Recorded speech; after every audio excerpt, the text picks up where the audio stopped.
Welcome back to second semester. We are beginning now with something other than the indicative. Remember that we showed you in one lesson how you had all of the indicative right across the top of an imaginary chart that I had there. If you look at paragraph 589, you'll see that chart, everything you've learned across the top of that chart, and I'll let you look at it in your book.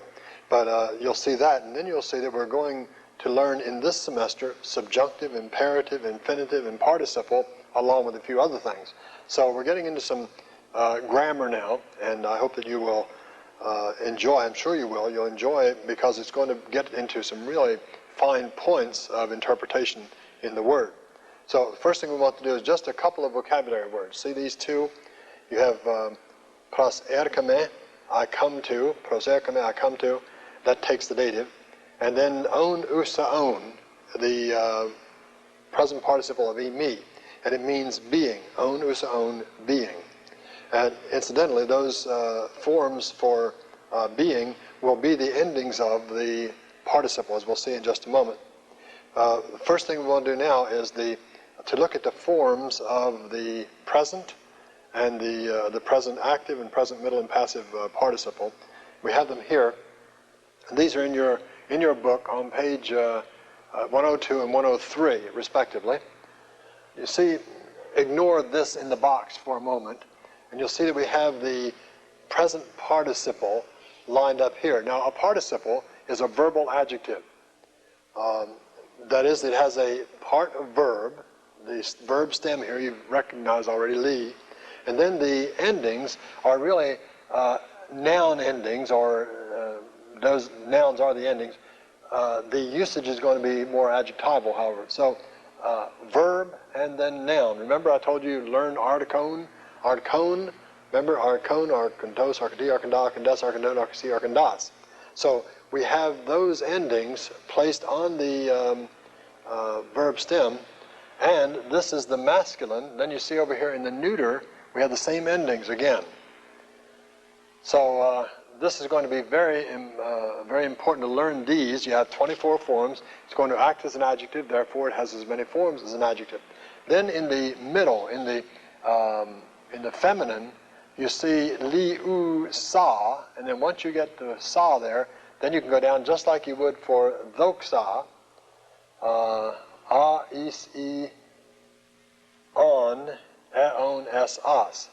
The forms are the same as doxa in there. That should be an alpha. Otherwise, we have you see the forms there. Learn those 24 forms, and we'll talk about how they're used in just a moment. That is the present participle. Learn them across the top. Leon, liusa, leon. Leon, liusa, leon. And then down in each gender. Now, later on, we're going to look at the second aorist, and that will be on a different stem, but the same endings. That's why we have that there. Now, on the next page, page 103 in Machen, you see these forms. Leomenos, leomenos, and leomeni, leomenon, see? Now, again, you can see something very familiar about this. Once you get the men there, which is the sign of the middle or passive participle, then you have just like logos, just like graphi, just like thoron, all the way down. So take what you already know and put it on these forms, the participle stem and then those endings in there. Now, that's the easy part. We learn the participles by the forms rather easily, verb, noun, endings, and then we have to learn how to use them. Maybe a little reminder of what we did with agathos, the adjective. O agathos logos. Now, that is simply the good word. Or, if we take a participle now, remember this participle is the nominative masculine singular. O leon logos would be the loosing word. The good word, the loosing word. So you're really doing the same thing with the participle that you were doing with the adjective. That's why I called it a verbal adjective. Then you had the same kind of thing in chapter 6. O agathos with no noun to modify.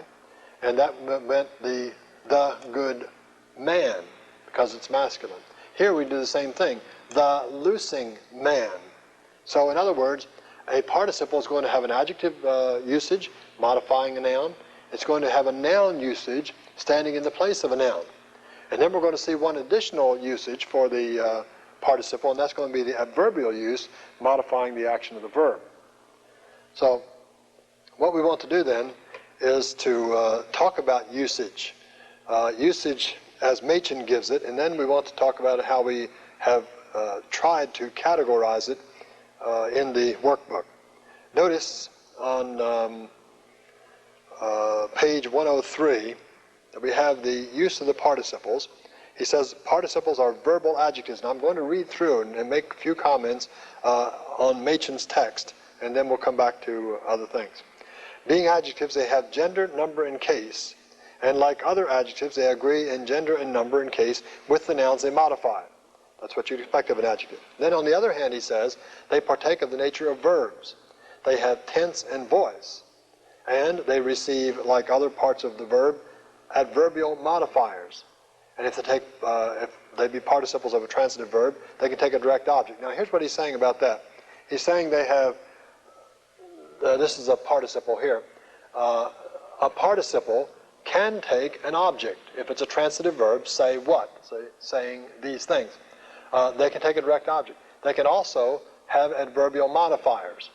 So they're enough of a verb to have an object, enough of a verb to have an adverbial modifier.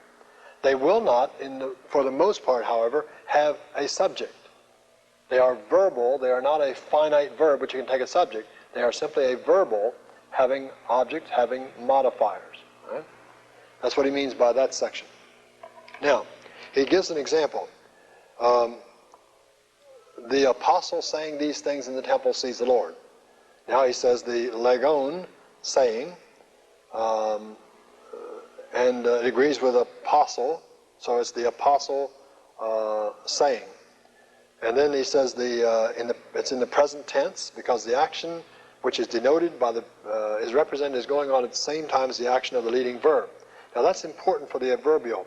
He's saying that when we talk about the adverbial usage, modifying the action of the verb, he's saying that the apostle sees the Lord, and he's doing that at the same time as he is saying. So saying these things, the apostle sees the Lord.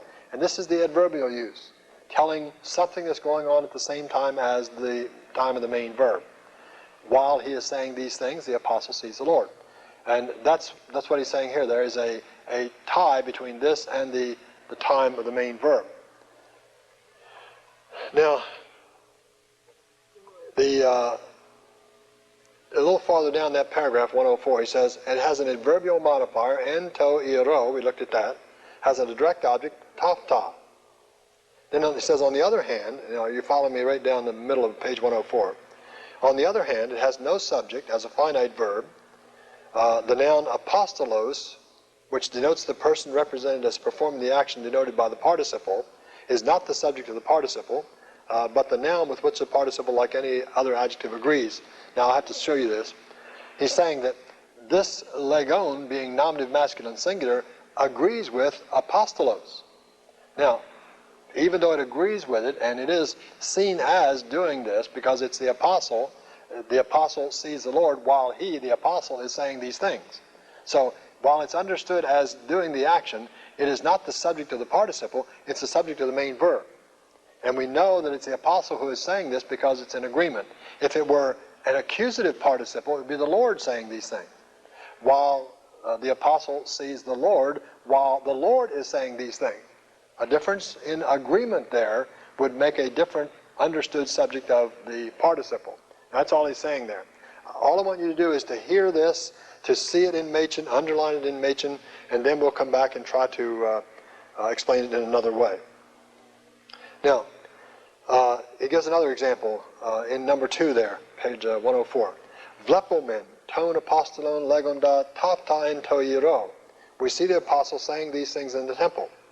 Here he says the noun with which the participle agrees is accusative singular masculine. So you have legonda there. And apostolon is the word with which it agrees. Therefore, he says, the participle also must be singular, masculine, accusative, but its direct object and its adverbial modifiers are the same as in number 1. He's trying to show you that there may be different participle, a different agreement of the participle, but the other things will be the same. Number 3, same thing. We come to the apostle while he is saying these things in the temple. Again, to the apostle, to apostolo, is dative. And so we have the dative noun with which the participle agrees, legundi. Again, dative. They agree. So it's the apostle who is saying these things. That's the point. Now, so then what he says is, it won't be sufficient to translate simply saying these things. That's what he's done so far.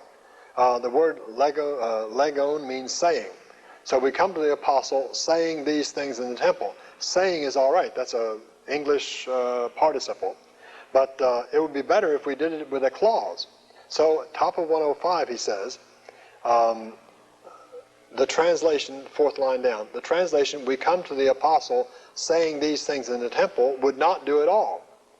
For in English, in the English sentence, the participle saying would be understood as agreeing not with the apostle, but with the subject of the sentence. So we come to the apostle saying these things, then it's we who are saying them. And that's not what he intends at all. So what he says is we need to give up the literal idea, word for word, and we want to translate this with a temporal clause. Look what he says at the middle of this page now. When such temporal clauses are used to translate a Greek, the present participle, they are usually introduced by while. So we're going to have a temporal clause introduced by while to show that it's going on at the same time as the time of the main verb. So his translation then will be, down at the bottom of that paragraph, while the apostle is saying these things in the temple, he sees the Lord. Or, while he is saying these things in the temple, the apostle sees the Lord. I think that's less confusing. Again, number 4. While he is being taught by the apostle, the servants are coming to him. Now again, being taught would be the passive translation, translation of the passive participle. So while he is being taught, the while, because it's a present participle. And the he then would be a reference to the one who is coming. So what he's saying then is, here the didaskomeno agrees with afto, which like to apostolo in the preceding example is dative with the verb plus erkeme. So all he's trying to tell us is that if you want to know who is doing the action of the participle, look to see what it agrees with, gender, number, and case. Then you'll know. That's with the adverbial. Now, the tense of the participle, 233. This is where he's going to explain now why he's using the while. The tense of the participle is relative to the time of the leading verb. Now we're outside of the indicative. We no longer have a time of action outside the indicative. So in the participle then, we're going to have to see a relative time. It's relative to the time of the main verb. It has no time of its own at all. It has kind of action, continuous or point, but it no longer has time of action. So the time will be related to the time of the main verb. That's what he's saying there in paragraph 233. The present participle there is used if the action denoted by the participle is represented as taking place at the same time as the action of the leading verb. If you want to say he sees the Lord at the same time he is saying these things, then you use the present participle. If you want to say it another time, then we use a different participle. But for the present time, for the same time, it's the present participle. And that doesn't matter whether the leading verb is past, present, or future. You still use the present participle and say it's going on at the same time as the action of the main verb. Now look at his examples. While he was being taught by the apostle, the servants came to him. So, the servants came to him while he was being taught. Now, the afto agrees with the participle didaskomeno. So we know that it's he, the afto, that is understood as being taught. So the servants are coming to him, came to him while he was being taught by the apostle. So, present participle, same time as. And he is the one who is being taught. The second example, while he was going in the way, his disciples came to him. While he was going in the way.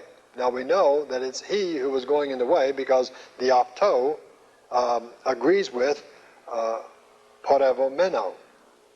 Right?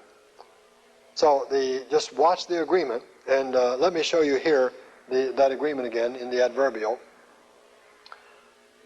This agrees with apostolos, legon, nominative masculine singular, nominative masculine singular. So we know that it's the apostle who is saying these things. And we'll look for the agreement wherever we are with the adverbial usage. Then, I think we'll stop here and look at that adverbial usage in the workbook. We have a system, as you see on page 29 of the workbook, that helps you to put this thing in kind of a flow chart form. Now, we had the cover sheet, page 29, says there are 3 questions to ask whenever you translate a participle. Now, the adverbial participle is going to be in the predicate position. That is, it's not going to have the article. So you say to yourself, what position is this participle? Remember positions back in chapter 6? Article, adjective after the article, attributive. Well, it says here, if it is predicate position, that is, it is not preceded by the article, then it is adverbial. It modifies the action of the verb and is, number 1, diagrammed under the verb and is translated by the use of a temporal clause. See page 30. Now that's as far as you need to go on that page. You need to go to page 30 to see how to handle an adverbial participle. So we'll do that. Now, here's the example of an adverbial participle.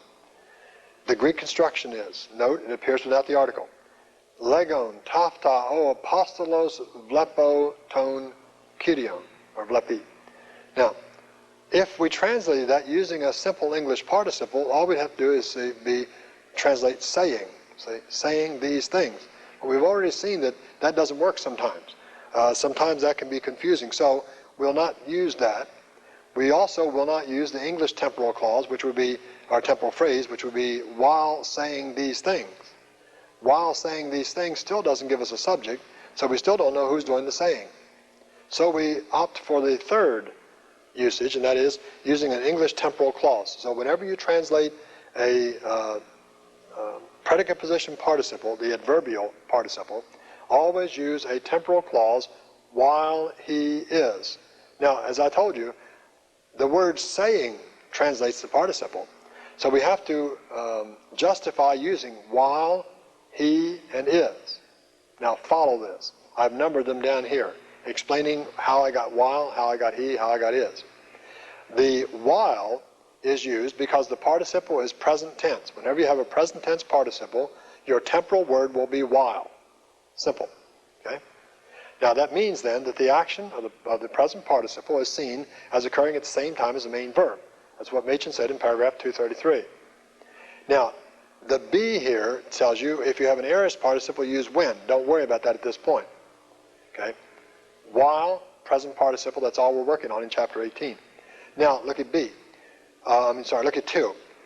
When the subject of the temporal clause is determined by the noun or pronoun or unexpressed subject of the verb with which the participle agrees in gender, number, and case.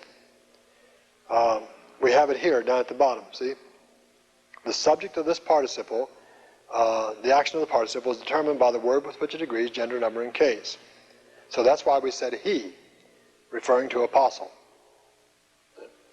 Then, third, we have to have a helping verb, because this is here, or this saying, is not a finite verb, so it can't be a clause.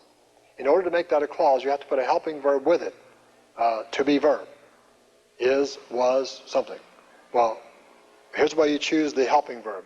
The helping verb in the temporal clause is determined by the time of the main verb of the sentence. If it's a present or future time, then you use is or are. Now look at the sentence. Vlepi, present time. So because this is present time, in our clause we'll use is. So back up to this English temporal clause. While he is saying, the apostle sees the Lord. That's our translation. So the three things, the temporal word while, because the participle is present time. He, because the participle agrees in gender, number, and case with apostolos. And is, because the main verb is present time. We use an is, a present time helping verb. That's our clause. Using the flow chart, we're able then to go into a very logical scheme with this. And all that Machen has said is included in pages 30 and 29 and 30 for the adverbial use. Now, it goes on then to the attributive participle. Remember, we have not only the adverbial use that we had there, but we have also an adjective use. There has an article. Remember, these two are attributive position. This one is predicate position, no article. So whenever it has no article, immediately under the verb, no problem. If it has an article, then you have to say, is it adjective use or noun use? The same way we did with the adjective in chapter 6. If it has a noun to modify, then you diagram it under that noun. If there's no noun to modify, then it takes the place of a noun. It's the man who is saying these things, and not the apostle who is saying these things. So same idea we have with agathos, we have now with legon in this case. All right, let's see what Machen says about this. Paragraph 234, the attributive participle. The participle, like any other adjective, can stand in the attributive position. Example, it will be remembered, see paragraph 70, that's back in chapter 6, that O agathos apostolos means the good apostle. In exactly the same way, O legon tata entoiro apostolos means the saying these things in the temple apostle. All it's doing is identifying the apostle. Which apostle are we talking about? We're not talking about the good apostle now. We're talking about the saying these things in the temple apostle. That's a little bit awkward, but that's exactly what he's saying. And we'll smooth it out as we go along. Now notice, bottom of page 106.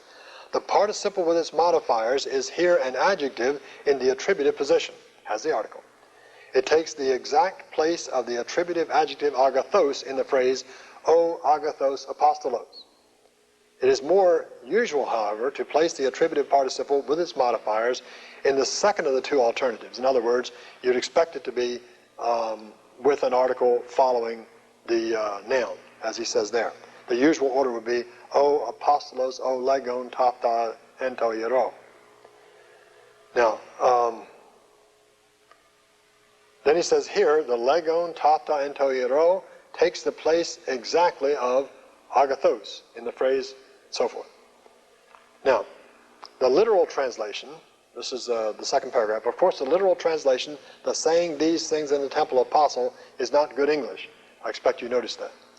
The idiomatic English way of expressing the same idea would be, and here it is, the apostle who is saying these things in the temple.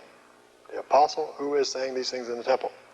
Now, the difference between the attributive use of the participle and the use which appears in example 1, that is paragraph 232, the adverbial use, should be noted very carefully.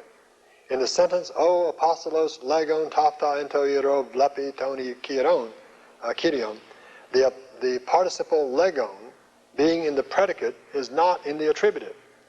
It goes only somewhat loosely with O apostolos. In other words, what he's saying is, if it doesn't have the article, it goes more with the verb. If it has the article, then it modifies the noun and should be diagrammed under that noun. That's what he's saying. So I don't think we need to do any more on that page. You should read it, but it's not going to be worth our time to go over that. Except to look at his example, paragraph 1, or page 108. I saw the apostles while they were saying these things, Or I saw the apostles saying these things. Now, the first is better. I saw the apostles while they were saying these things. That's the adverbial use. And then he says, I saw the apostles who were saying these things. Now, he's given us two different examples. The first example at the top of the page is legondos without an article. In the next sentence, he's showing us that when legondos has the article, then it's attributive, it is adjective use, and he's pointing out which apostles. I saw the apostles who were saying these things. So the attributive participle then will be adjectival. Now, we have that in the workbook as well. So, take a look at page 29 again, and let's go back through this chart just quickly. First of all, you have to say what position is it. If it's predicate position, that is, it is not preceded by the article, then remember you diagrammed it under the verb and translated it by the means of a temporal clause. Now, what about if it does have the article? If it's attributive, that is, it's preceded by the article, then you have to ask the next question because there are two possible uses. You have to say, what use does this participle have? Is it adjective use or noun use? Or, in other words, is there a noun for the participle to modify or not? A, adjective use. There is a noun for the participle to modify. Then what do? Well, number one, it's diagrammed under that noun, and the participle is translated by the English relative clause, see page 32. So now we can go to page 32 and see how that works. And here it is. The participle, attributive position, adjective use. The Greek construction, note the participle appears with the article and a noun to modify. O legon tafta vlepi kyrion. If we used a simple English translation, English participle would be the apostle saying these things sees the Lord. If we used a relative clause, a relative clause, the apostle who is saying these things sees the Lord. Now, that's the way we want to do it. Now, apostle is in the sentence, but the who and is are not. It's simply the apostle saying. So we've added two words, who and is. Well, we've done this to make it into a clause. A relative clause begins with a relative. There are two relatives, the who and which. Well, who we use here because the subject of the relative clause is determined by the gender of the noun it modifies in the English sentence. Who if it's a person, so that would be a masculine and feminine, or which if it's a thing. So is it a person or is it a thing? This is a person. It's the apostle who. Then the is that we have there is determined the same way it was with the verb, with the adverbial use on the previous page. The helping verb is in the relative clause is determined by the time of the main verb of the sentence. So if the main verb is present or future time, then you use is, or plural you use are. Past time you use was or were. So is or are, was or were, depending on the main verb. In this sentence the main verb is present, therefore we're using is. Now you see this in the diagram. We diagrammed the participle under apostolos because it agrees with it, it modifies it, being an attributive participle modifying this noun. So it's the apostle who is saying these things sees the Lord, or as you see the English diagram there. So that's how you handle the adjective use. That's probably the easier one. And now he says in page 108, paragraph 235, the substantive use of the participle. The participle, like any other adjective, can be used substantively with the article. It will be remembered that, I'm reading Machen, it will be remembered that o agathos means the good man, or e agathi the good woman, ton agathon the good thing, e agathi the good man, the good men.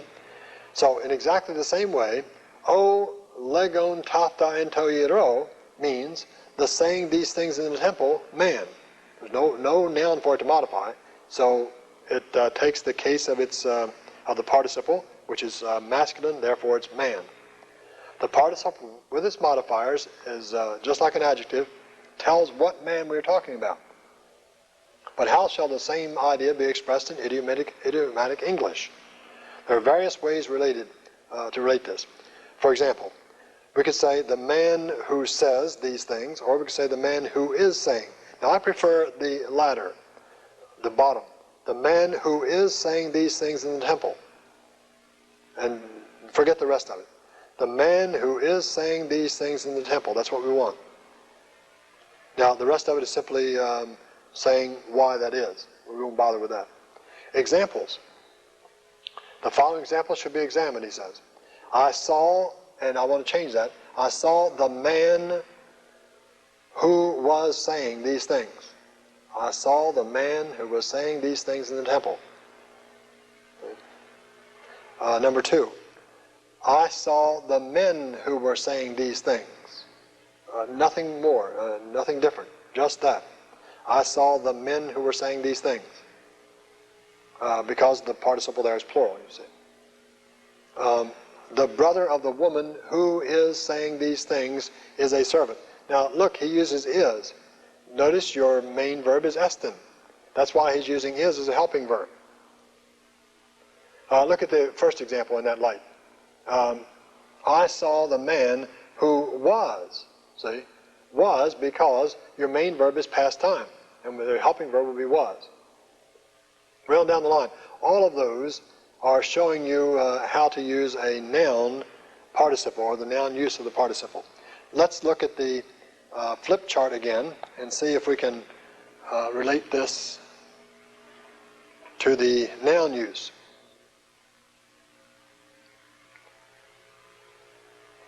Now, quickly we'll go back through the flow chart. What position is it? If it's predicate position, it's adverbial, diagrammed under the verb, translated by use of a temporal clause. If it is not predicate, but rather attributive, then you have to ask the next question, what use does it have? Well, if there's a noun for it to modify, then it'll be adjective use. And it's diagrammed under that noun that it modifies, and is translated by a relative clause. Now, if there's no noun for it to modify, then it's noun use. There's no noun to modify. Then we have to ask the next question, because then we have to know what function does it have. If it's going to be a noun used in the sentence as a noun, where is it going to be used? That's the question.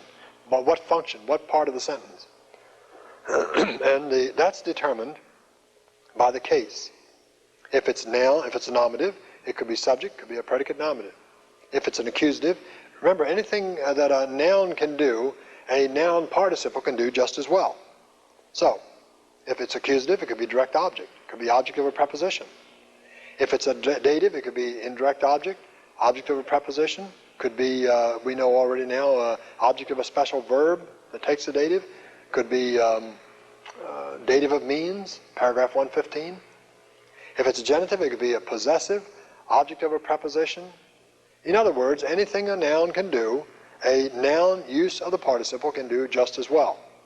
Maybe better. So, if you determine that, then it's diagrammed in the place of its function. Whether it's subject, object, whatever. And it is translated by a relative clause, see pages 33 to 36. So you go to pages 33 and 36, and there you have the examples of the noun use.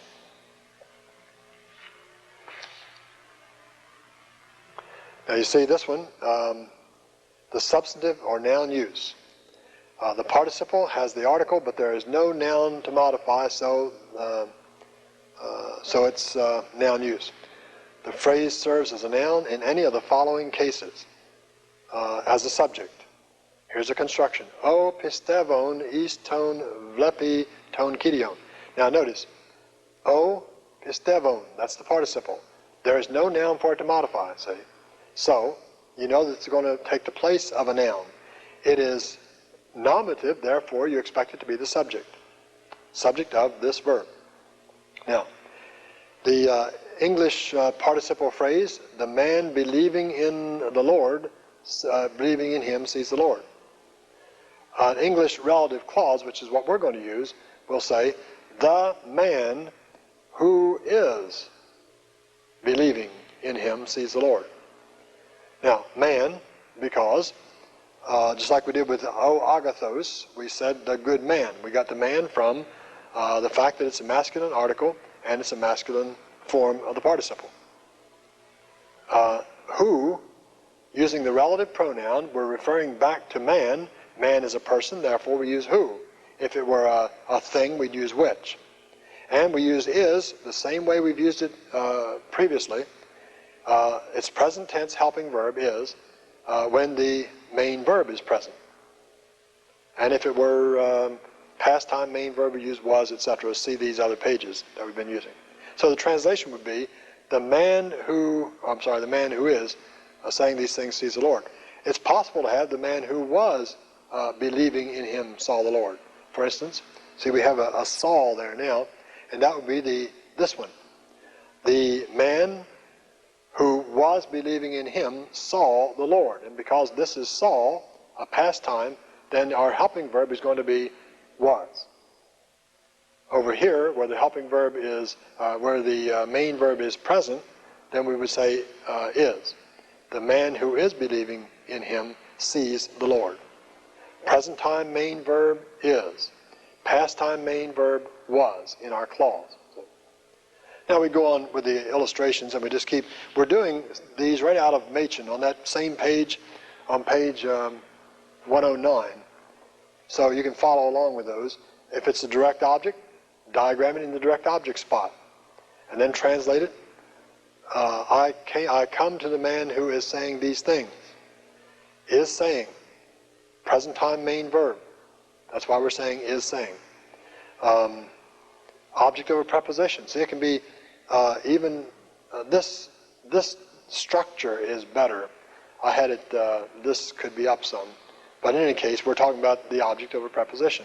Pros. And then the object of pros takes the accusative, so you have accusative participle. And so on. Other uses. Indirect object. He says these things to the men who are believing in the Lord. See? A dative is diagrammed under the verb. This is a dative noun for all practical purposes. He says these things to the men who are believing in the Lord. To the men who are believing, it's plural, and you have a present time main verb. So it's just a matter of going through the constructions, doing the getting these usages down. I'd say take doing your homework. Just go through for every participle you get, go through that chart. Go through the everything. Say, well, if it's this, go to this page, diagram it out. And of course, you're diagramming these before you do much else. But just follow it through, and I think that this will come very clear to you. One helpful thing for you, and that is that we're doing participles in this chapter, then in chapter 19, and again in chapter 20. And we're not going to learn anything new about usage. We'll just have a different translation of the participle itself, and then everything else will be the same. So get that in mind. And one thing you can do, which will be helpful, especially if you're taking for credit, paragraph 236, I'd like for you to learn that, like you did other paragraphs. This is a summary paragraph. And you should learn that together. So, for instance, you should know, if I give you active, middle, and passive, you ought to be able to give that, the verb forms and the translation. The same is true with the next one. We only need one translation, however, for, say, the present participle of the article, o leon, the loosing man, and then equals the man who is loosing. You have to write that in. With all those possibilities, Machen didn't hit mine, or I didn't fit one of his, or whatever. You just make it the man who is loosing. That's what we'd like to have. The rest of them you can ignore. One translation for each one. For the middle, the man who is loosing for himself. The man who is loosing for himself. On the next page, the man who is being loosed. And the next one, to leon, the thing which is being loosed. And leondes, the men who are loosing. The men who are loosing. Remember the present participle is translated loosing, simply loosing, the present active participle. The passive is translated being loosed. You won't have any use for the translation loosing for himself. You will only have loosing, present participle, being loosed, present active, and being loosed, present passive. Now, in the homeworks, you should only do the Greek to English. You can do some English to Greek if you'd like, but there are different things that can happen there. So I would rather simply for you to spend your time on the Greek to English. We'll only do 10 for credit, and then you can do others for your own help. But do those, do 10 Greek to English, and then you might want to read ahead a little bit to the next participles, and you'll see how much alike they are. And when we come back, we'll be looking at the aorist participle, active and middle.